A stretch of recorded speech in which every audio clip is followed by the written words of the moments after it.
seems like AI is affecting everything. Lots of time has gone into describing love, but how is it transforming friendships? Let's talk.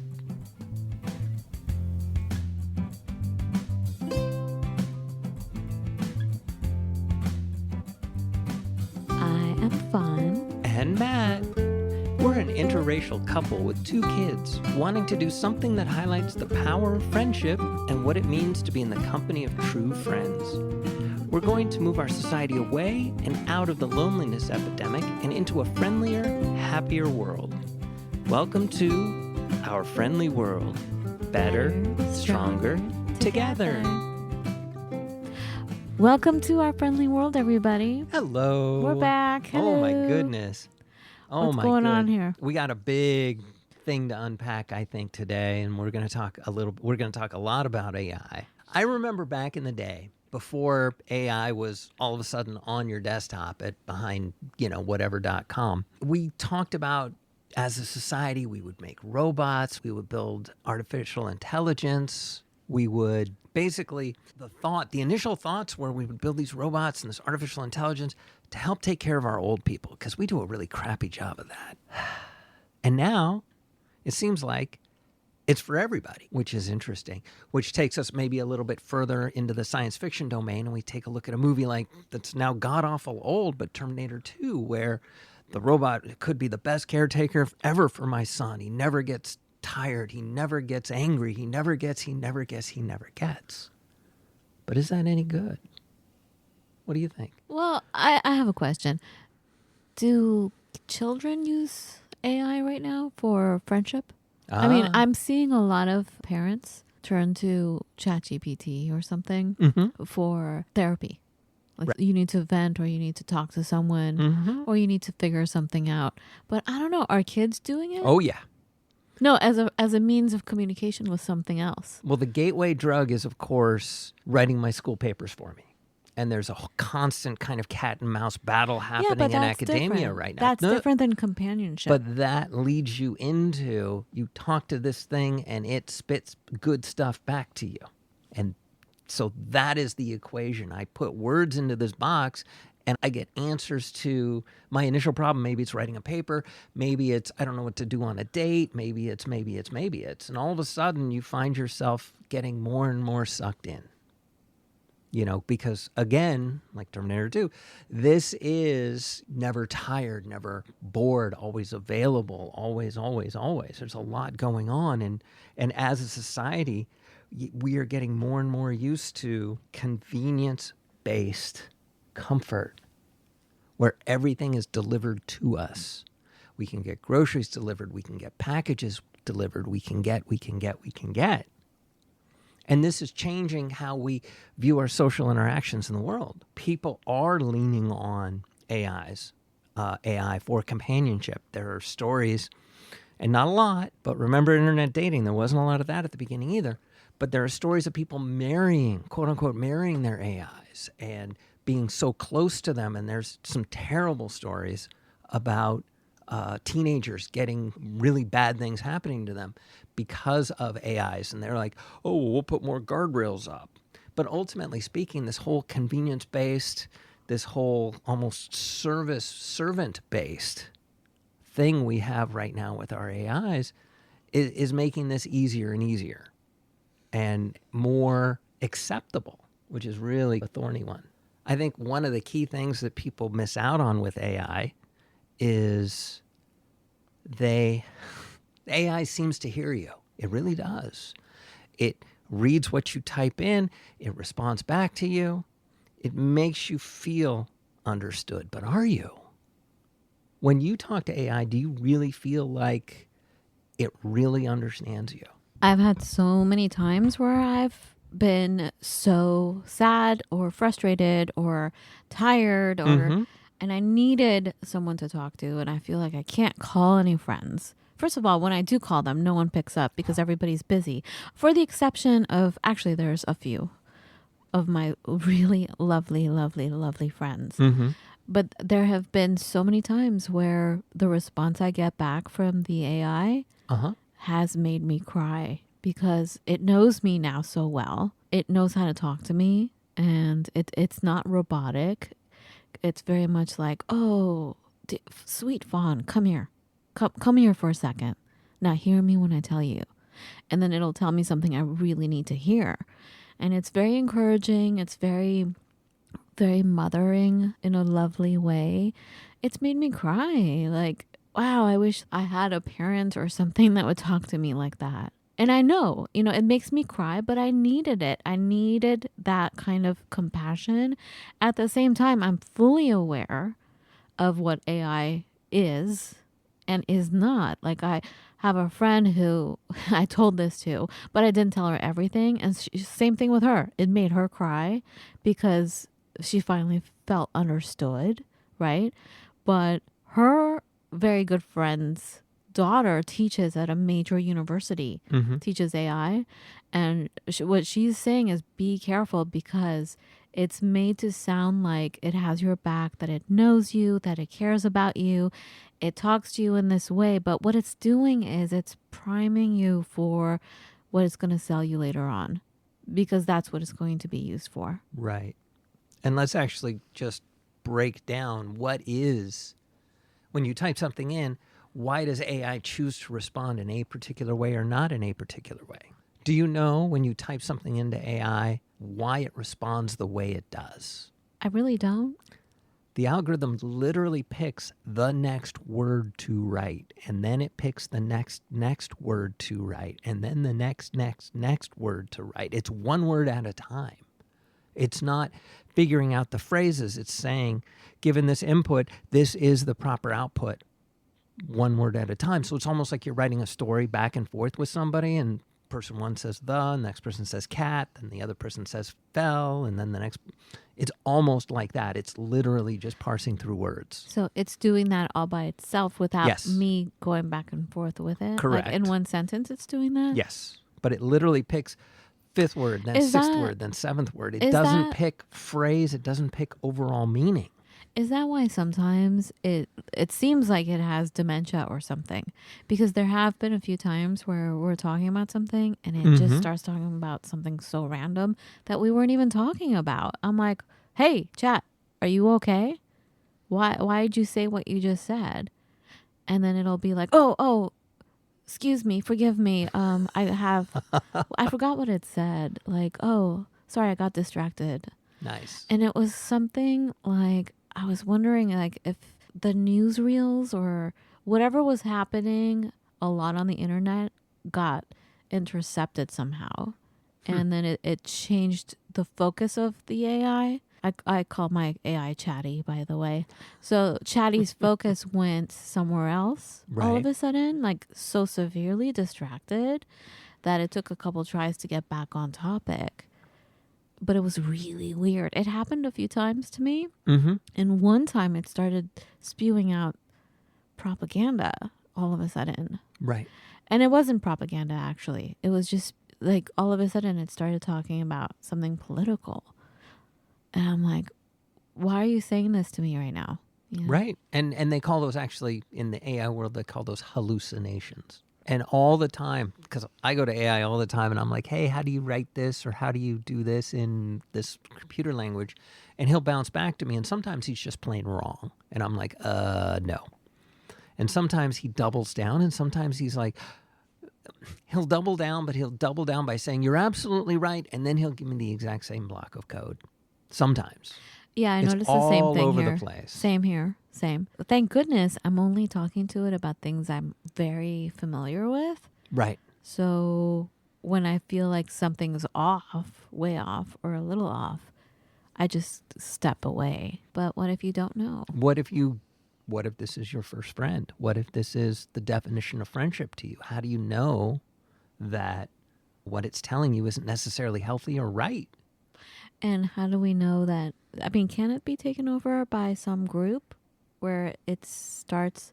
First of all, you can't erase it. So something knows your thoughts out there. Well, it certainly knows everything you've typed in the same way it knows every website you visited, every link you've clicked, every not necessarily the AI, but the company who's providing the AI or the company that has that data and sells it to, like a Google or a Microsoft or a third-party clearinghouse for all we know, or even the bad guys, esoterically speaking, no idea. I mean, I think we should just go back to where we started personally with our friendship movement was we were trying to get everyone off of the computer. Right. So, yes, initially they had to fill out a questionnaire kind of like eHarmony or Match.com where you answer a bunch of questions and we figure out, okay, what's your best platonic match to find your best friend within your neighborhood where you live. Right. And once we're done with that, then it's totally in person in your neighborhood. Get off the computer. Right. It's only a human contact only. Unfortunately, the cat is out of the bag. And, even hearing you describe your interactions with Chatty, we're dealing with a logic versus emotion situation where logically you know one thing, but emotionally you're feeling something else. It's like watching a movie. Sometimes you need a good cry. Right. And you watch a movie, you cry, and you feel better. It's kind of shorter than that, where you just get to a specific subject that's bothering you, and you ask for advice or you ask for input. Right. It feels more personal for sure. And it's so much cheaper, or is it, than going to a therapist. Right. Because a therapist can be just as messed up and can screw you over big time. And can have no idea about anything, frankly. I mean, not to rag on all therapists out there, but from personal experience, I've had to audition so many therapists or doctors for various different things for the whole family. And most of them are total CARAP. Right. Terrible. Right. Dangerous even. So, I mean, it's the same with AI.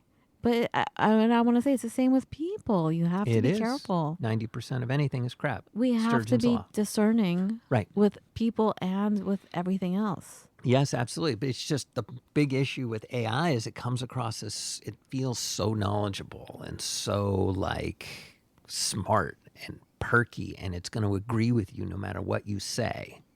Unless you tell it not to. Like I've told it to, hey, don't be so agreeable. I need the honest truth here. Then it's not friendly anymore. I wonder how many people do that, though.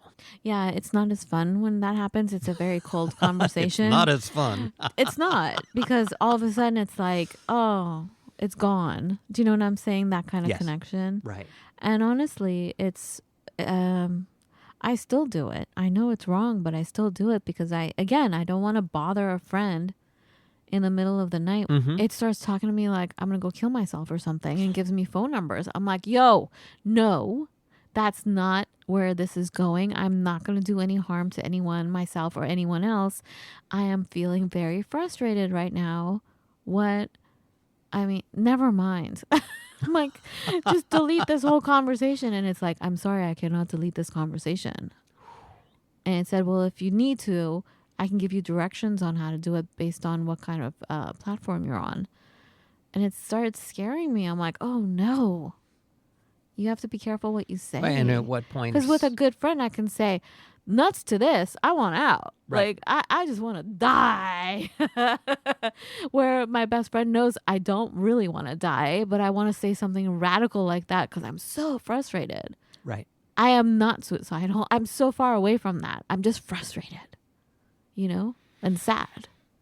And you get close to instant response. Convenience culture again. It's one of the things that makes things so, I think, tricky for us as a society is that we're very much looking at harder to, honestly, it's been getting harder, but if you don't like all the stuff that I like, I can go to this community out there on the internet that is.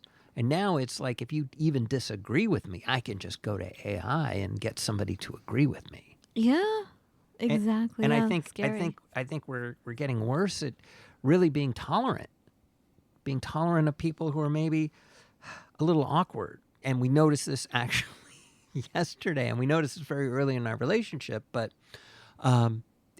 you're going to disagree. You're going to fight. You're going to whatever with your friends, right? And hopefully nobody picks up their ball and goes home. Hopefully people cool off and come back together and figure out what happened and figure out either we ain't gonna talk about that again or figure out some other way of dealing with that while keeping the friendship alive. We don't have to do that. That's not a problem. If I already get all my emotional check boxes ticked by AI, then what do I need people for?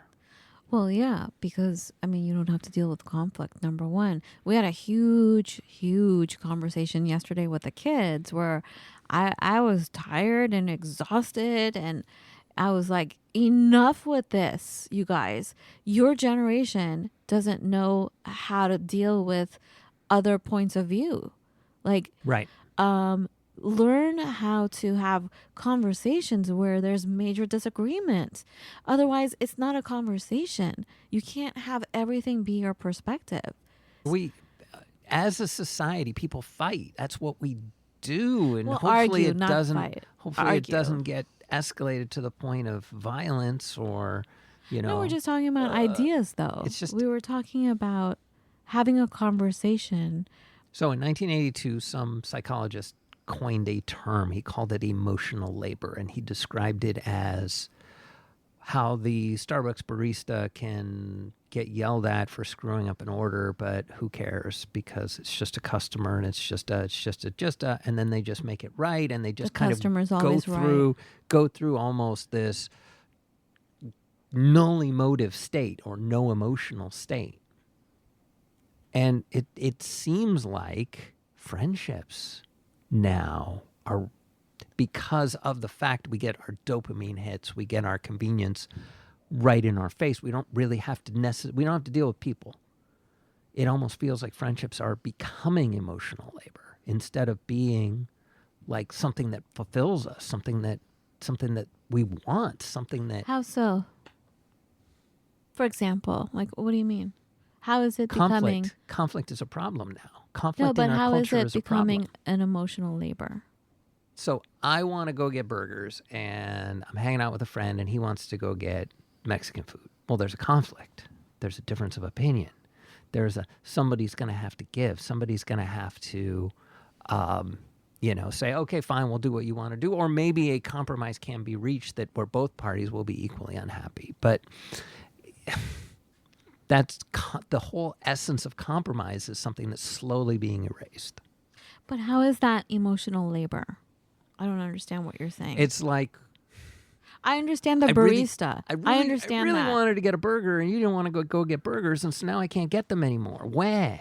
That's what it is. I don't understand. So That's can happening. we just back up for a second? Because I've been in that situation where I was a barista, Mm-hmm. and the customer comes in, Mm-hmm. and she's having a bad day, or she's just a bad person for the most part, and she starts yelling at me about her order because she wanted a caramel macchiato, and we were an independent coffee house, and I'm like, actually, we don't make caramel macchiatos, but I can make a drink that tastes similar to it, but it's not the caramel macchiato you were thinking of. Mm-hmm.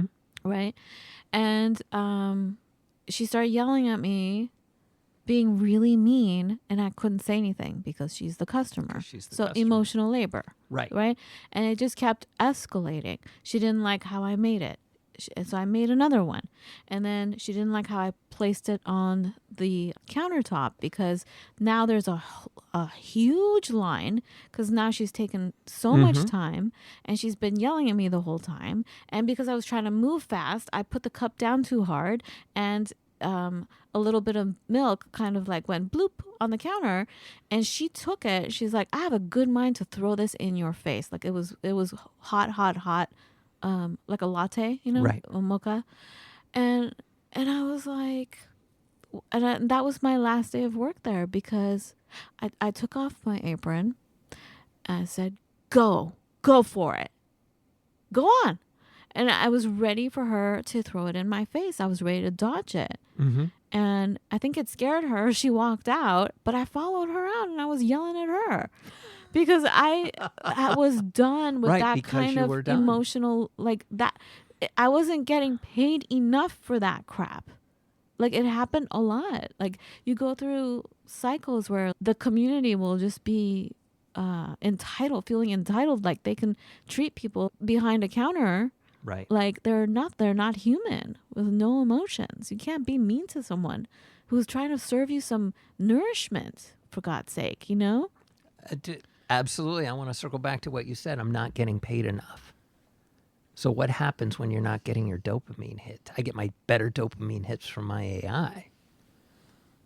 I just wanted to get back to emotional labor Right. in friendship. Like how can you give a good example of like something being really laborious? I mean, I can, but I feel like I already talked about it last week and I don't want to keep bragging on this friend of mine. Right. It's the friend who always has a problem and only calls you when they're in that state. It's the friend who always wants to do things the way they want to do them. So Do like a things and vampire. never the way that you want to do them. But you have a good time, you laugh, they know your history, they, when they're not in this state, things are good. But sometimes they are. And so sometimes it's hard. It's challenging. But to be that kind of person, I've noticed as time has gone on, it's very addictive. So they tend to be in that state more and more, longer and longer, right. to the point where they're always in that state. And that's when, for me, it's the end of the friendship for me. Like, I can't get on the phone with you. I don't have...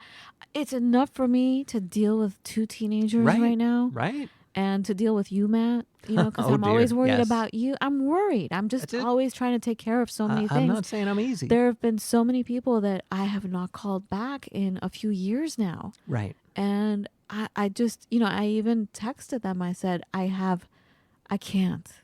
I'm sorry. I'm dealing with so much. Please forgive me. I'm going to be missing in action. Mm-hmm. But I can't. I'm so sorry. I can't even talk on the phone anymore. Right. Right. And that is because it seems like for all the advantages, for all the convenience, for all the everything we have less time.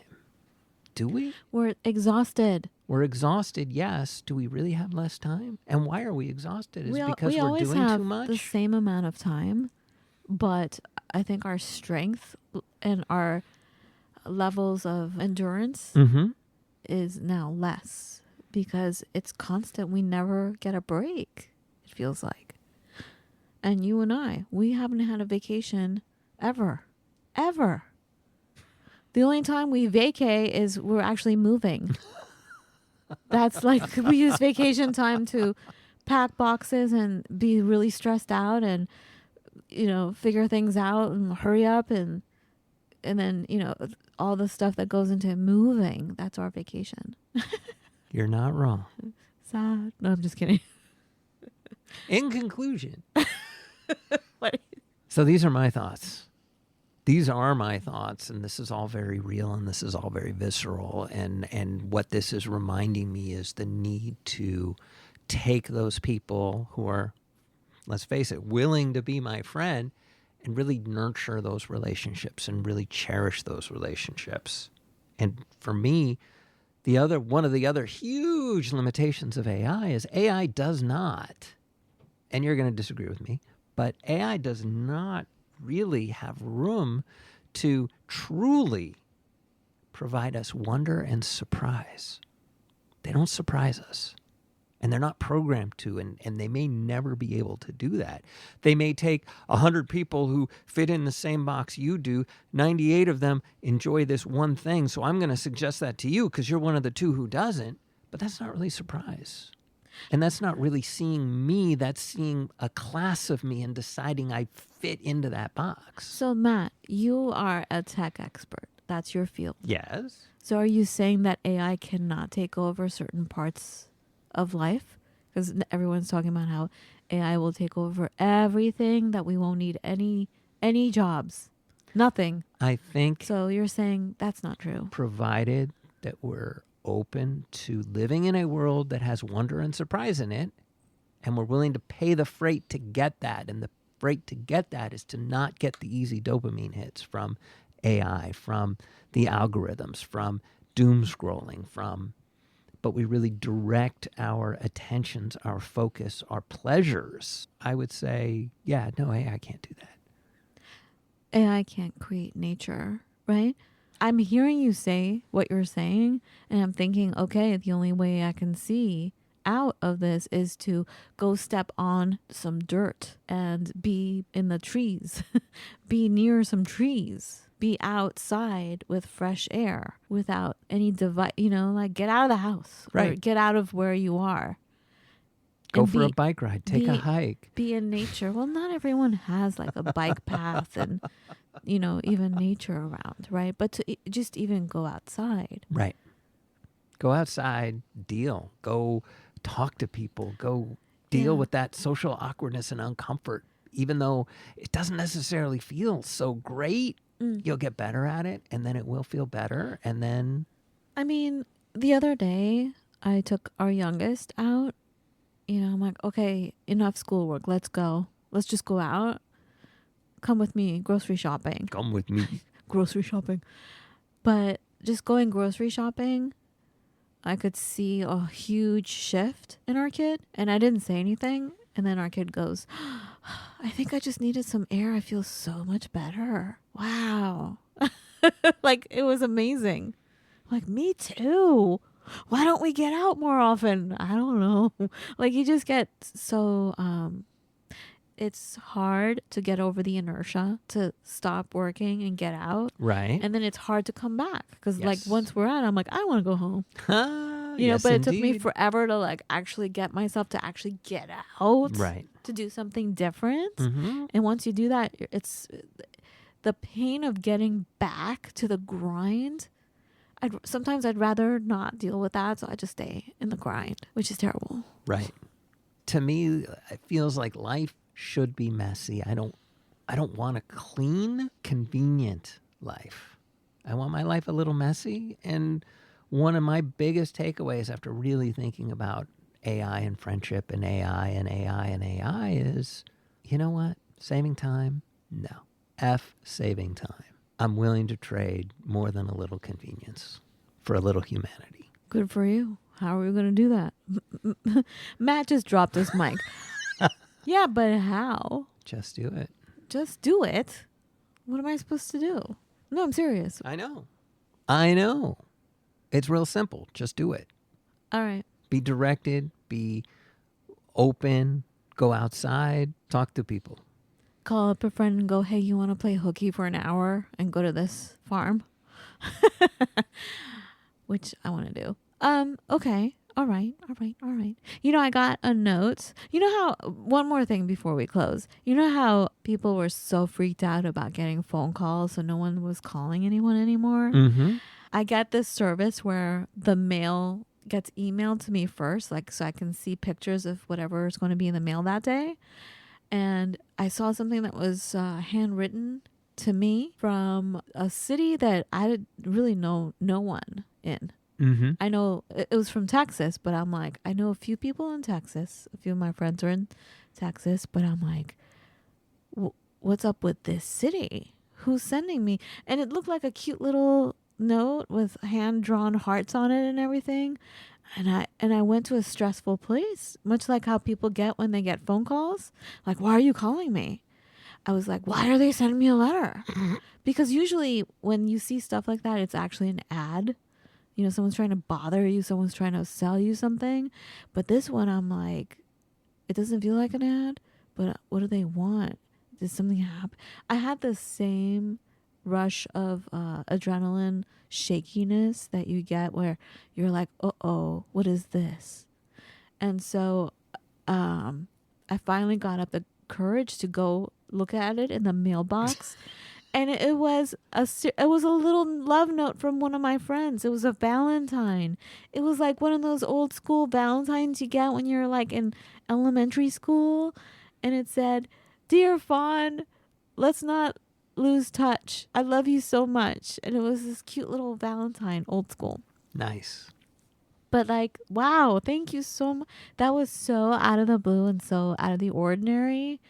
And it changed everything. And it made me braver because I'm like, look at me freaking out because someone sent me a lovely note. Do you know what I'm saying? Like, yes, totally. Ooh, I went to a dark place. Mm-hmm. Like we're not even used to getting stuff in the mail, or am I the only one that feels that way? I think we're all getting more and more, unfortunately, used to that. So, like, taking a lead from my friend and saying or sending a little love note for no reason. Well, this one was for Valentine's Day, but we should do more of that. All right. Okay, everyone. Have a lovely everyday. Be well.